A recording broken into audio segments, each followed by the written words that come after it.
বিরিয়ানি তো অনেক খেয়েছেন, কিন্তু নিজামদের শহরের এই আসল স্বাদ কি কখনো পেয়েছেন? না, এটা সাধারণ কারি নয়, এর পরতে পরতে লুকিয়ে আছে হায়দ্রাবাদের আভিজাত্য আর মশলার জাদু।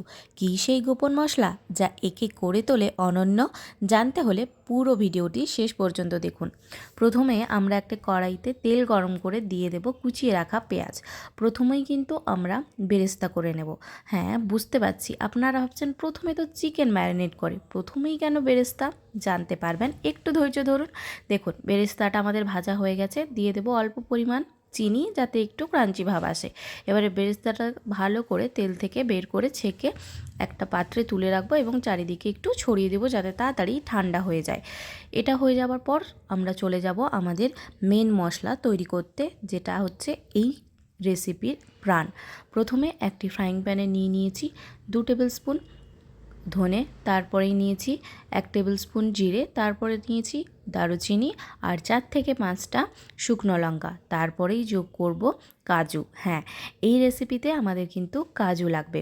এবারে মিডিয়াম ফ্লেমে এই মশলাগুলো খুব ভালোভাবে ভেজে নেব।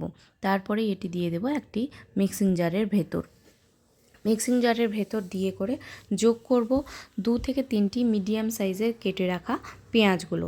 এবারে এই উপকরণগুলো সব একটা স্মুথ পেস্ট তৈরি করে নেব। এবারেই কিন্তু আমরা চিকেনটা ম্যারিনেট করব। প্রথমে চিকেনটা আমি ভালো করে ধুয়ে নিয়েছি। এখানে 1.5 কেজি চিকেন আছে। প্রথমেই দিয়ে দিয়েছি পরিমাণ মতো লবণ, তারপরে যোগ করব বেরেস্তা। এবারে বুঝতে পারলেন তো যে প্রথমেই কেন বেরেস্তাটা লেগেছিল আমাদের করতে। তারপরে দিয়ে দেবো 3 টেবিল স্পুন আদা রসুনের পেস্ট আর যোগ করব হাফ লেবুর রস দিয়ে দেবো। তারপরেই দিয়ে দিচ্ছি পরিমাণ মতো হলুদ।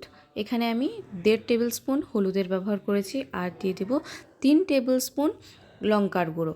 আচ্ছা, এখানে বলে রাখি, আপনারা যে পরিমাণ ঝাল বা পছন্দ করেন ঠিক সেই পরিমাণেই লঙ্কার গুঁড়ো ইউজ করবেন। আর এই রান্নাটা কিন্তু মেনলি একটু ঝাল ঝাল হয় আর কালারফুল হয়। তারপরেই দিয়ে দিয়েছি ওই যে বেরেস্তা করে রাখা তেলটা ছিল, ওই তেলটা ভালো করে প্রথমে সমস্ত উপকরণ মাখিয়ে নেওয়ার পর যোগ করে দেবো ফেটিয়ে রাখা টক দই।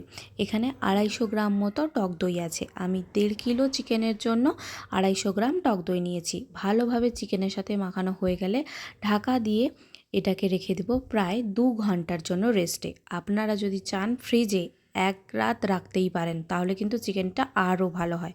এবার 2 ঘন্টা পর কড়াইতে দিয়ে দেবো 2 থেকে 3 টেবিল স্পুন সরষের তেল। তারপরে যোগ করব গরম মশলা। গরম মশলাতে আমি এখানে ইউজ করেছি 3টে ছোটো এলাচ আর একটি বড় এলাচ। গরম মশলাটা ভাজা হয়ে গেলে, এলাচ থেকে সুন্দর গন্ধ বেরালে যোগ করে দেবো ম্যারিনেট করে রাখা চিকেনটি। মিডিয়াম ফ্লেমে চিকেনটাকে আমরা ভালো মতো কিন্তু কষিয়ে নেব। আর হ্যাঁ, চিকেনে কিন্তু ঢাকা দেওয়ার কোনো প্রয়োজন নেই। মিডিয়াম ফ্লেমে রান্না করলে চিকেনটা নিজের জলেই নিজে খুব ভালোভাবে সেদ্ধও হয়ে যাবে কিন্তু গলে যাবে না।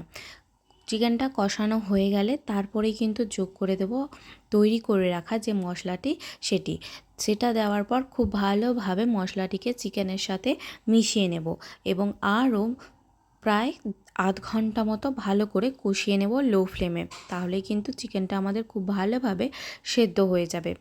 এতে দেখুন ভালো করে কিন্তু মেশানো হয়ে গেছে। আর এই যে আধ ঘন্টা পর দেখুন তেলও ছেড়ে এসছে আর চিকেনটা খুব ভালোভাবে কিন্তু কষানো হয়ে গেছে। হ্যাঁ, আধ ঘন্টার মধ্যে আপনাকে মাঝে মধ্যেই কিন্তু খুন্তি দিয়ে ভালো করে নাড়াচাড়া করতে হবে, নয়তো বাদাম আছে আর চিকেনটা কিন্তু লেগে যেতে পারে।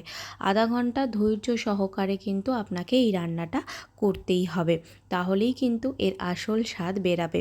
দেখুন কত সুন্দর কালার এসছে। এবারে ওপর থেকে ছড়িয়ে দেব 4 থেকে 5টা কারি পাতা আর দিয়ে দেবো গরম মশলা। হায়দ্রাবাদি চিকেন যেহেতু, সাউথে তো আমাদের কারি পাতা লাগেই, আর এই কারি পাতার জন্যও কিন্তু চিকেনের টেস্টটা চেঞ্জও হয় আর একটা আলাদা ফ্লেভার আসে। এটা দেওয়ার পর আরও 5 মিনিট মতো আমরা এটাকে ফুটিয়ে নেব। 5 মিনিট ফুটিয়ে নেওয়ার পর যোগ করব কুচিয়ে রাখা ধনেপাতা যোগ করলেই কিন্তু আমাদের এই একদম স্পেশাল রান্না রেডি। তো দেখলেন তো কত সহজ উপায়ে আর ঘরোয়া মশলাতেই আমাদের একটা super tasty Hyderabadi chicken ready হয়ে গেল। রেসিপিটি ভালো লাগলে অবশ্যই লাইক করবেন আর বন্ধুদের সাথে শেয়ার করবেন। সাবস্ক্রাইব করে আমাদের পাশে থাকবেন।